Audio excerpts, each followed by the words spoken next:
Kim Pao, dumiretso ng New York, Paulo, naglabas ng resibong nanood sila ni Kim ng musical production.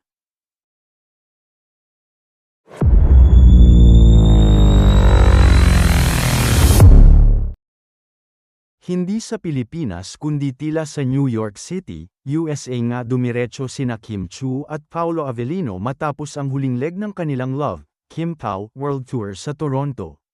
Nasa IG story ni Paolo ang resibo ng New York trip nila ni Kim, kung saan nanunood sila ng The Lost Boys sa Playbill Palace Theater. Matatagpuan ang Playbill Palace Theater sa 160W 47th Street, sa New York.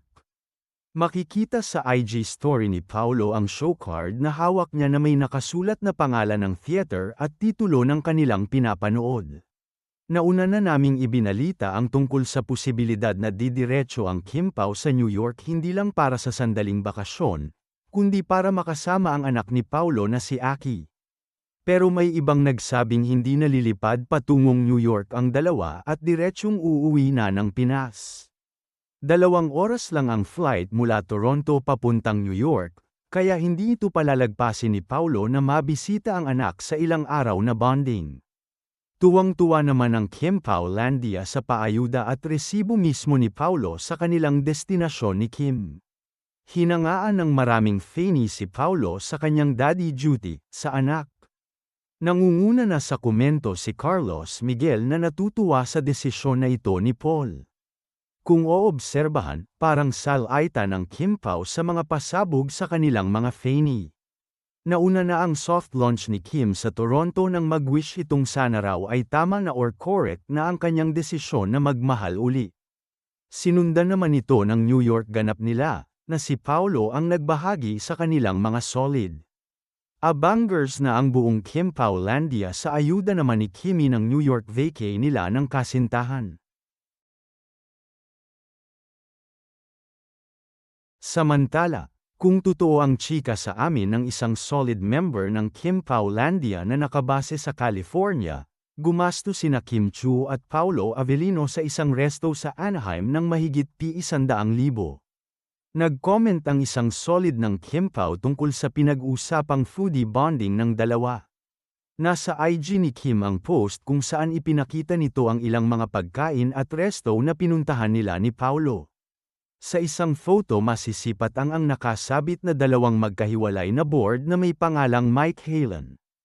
Isang 2021 at 2025. Ang Mike Halen ay kilalang anonymous food inspectors na nagbibigay rate at stars sa mga restaurants o fast food sa buong mundo na pumasa kanilang food standards. Ipinapalagay naming ginto ang halaga ng mga pagkain dito. Nakilala ng fani ang resto dahil ilang beses na rin silang kumain dito ng kanyang asawa. The Mike Halen restaurant is in Orange County, Anaheim. It's very expensive, my hubby and I go there frequently for dinner and the most we spend for dinner is $1,800 for two. Sa Philippine currency ang katumbas nito ay higit sa ₱100,000. Sinasabi naman sa AI overview sa natukoy na resto, nasa $100 to $150 ang halaga bawat tao sa entrance pa lang o 6,000 hanggang 9,000 pesos ang halaga. Depende pa ito sa price list ng pagkain. Labas pa rito ang appetizer at iba pang additional order pati na ang tax at tips. Kung sa France naman kumain sina Kim at Paolo, kung saan naglagi ng 3 linggo ang dalawa, mas mahal ang mga pagkain sa Mike Halen rated resto. Ang bawat isa ay naglalaro sa halagang €400,500 o 35,855 sa Philippine pesos. Halos parehas rin sa Edmonton o Toronto, Canada kung dito kumain ang Kim Pao. Aabot rin ng higit sa $680 o 41,522 Philippine pesos, kabilang na ang tax at tips. Kung magkano man ang ginastos ng Kim Pao sa kanilang foodie moment, balewala ito sa dalawa lalo't palaging kasama sa kanilang itinerary ang kumain sa mga resto abroad. Tinapos ng Kim Pao ang kanilang world tour sa Redwood City at Anaheim, California, at sa Edmonton at Toronto, Canada nitong nakaraang linggo.